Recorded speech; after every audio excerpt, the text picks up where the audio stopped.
जिला अधिवक्ता संघ का चुनाव हर वर्ष पदाधिकारियों के लिए होता है। इस बार के चुनाव में 33 कुल पदाधिकारी हैं, जिसमें अध्यक्ष पद के 2 प्रत्याशी, नाम इस बार में नहीं, और वरिष्ठ उपाध्यक्ष के 5, कनिष्ठ उपाध्यक्ष के 2, महामंत्री के 4, कोषाध्यक्ष के 3, संयुक्त मंत्री के 8, गवर्निंग काउंसिल वरिष्ठ। ये चूंकि 3 ही पद का चुनाव होना था, 3 ही नाम आए थे, इसलिए निर्विरोध हो चुके हैं। इनकी घोषणा मतगणना के बाद होगी। गवर्निंग काउंसिल कनिष्ठ में 5 प्रत्याशी, कुल 33 प्रत्याशियों का चुनाव होना है, जिसके लिए हम लोगों ने पूरी तैयारी की है। 10 बूथ बनाए गए हैं।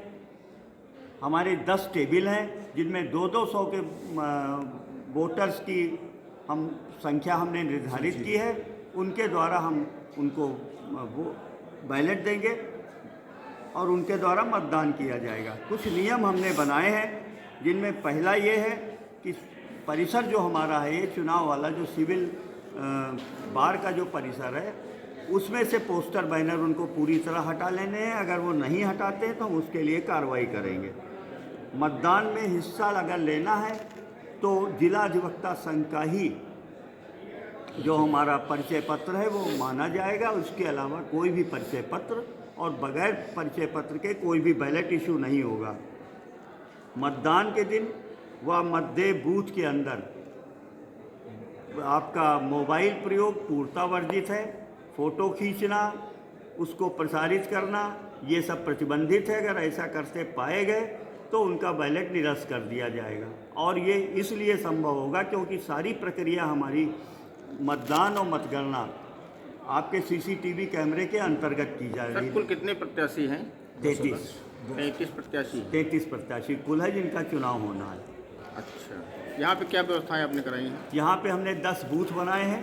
यही हाल हमारा मुख्य हाल है, जिसमें हमारा मतदान भी होगा और मतगणना भी होगी। जैसे आपने अलग अलग बूथ यहाँ पे बनाए हैं, तो आपकी सुरक्षा व्यवस्था तो बहुत अच्छी लग रही है।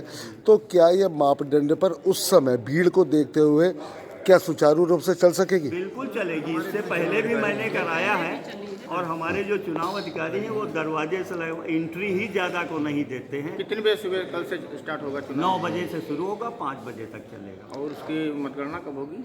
मतगणना अगले दिन 18 तारीख को, 18 जनवरी 2026। उसका भी समय 9 से 5 अंतिम परिणाम तक है।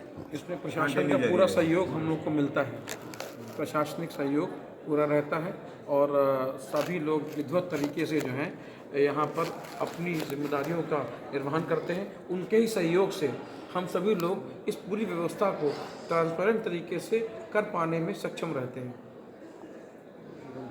प्रशासन भी हमारी चुनाव व्यवस्था को देखता है, आता है और यहाँ अपने जो है पूरी वाच करते रहते हैं। और किसी प्रकार की कोई आवश्यकता पड़ती है तो तुरंत ही उनको इन्फॉर्मेशन किया जाता है। चुनाव पूरी पारदर्शिता से सीसीटीवी कैमरे की देख रेख में होता है और हमारे जो चुनाव अधिकारी हैं सभी अपनी ड्यूटी पर पूरा मुस्तैद रहते हैं और जो है अपने कर्तव्य का पूरी तरीके से निर्वहन करते हैं।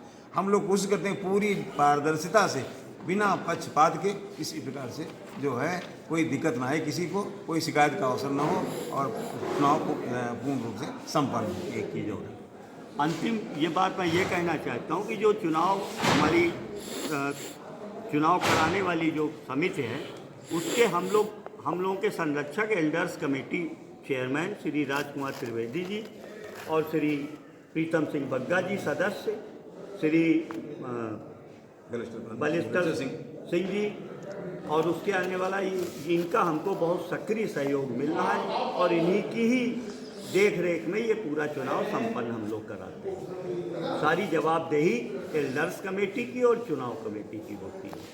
कार्यकारिणी से इसका कोई, क्योंकि कार्यकारिणी का ही हम लोग चुनाव करा रहे होते हैं, इसलिए कार्यकारिणी का कोई भी हस्तक्षेप इसमें नहीं होता।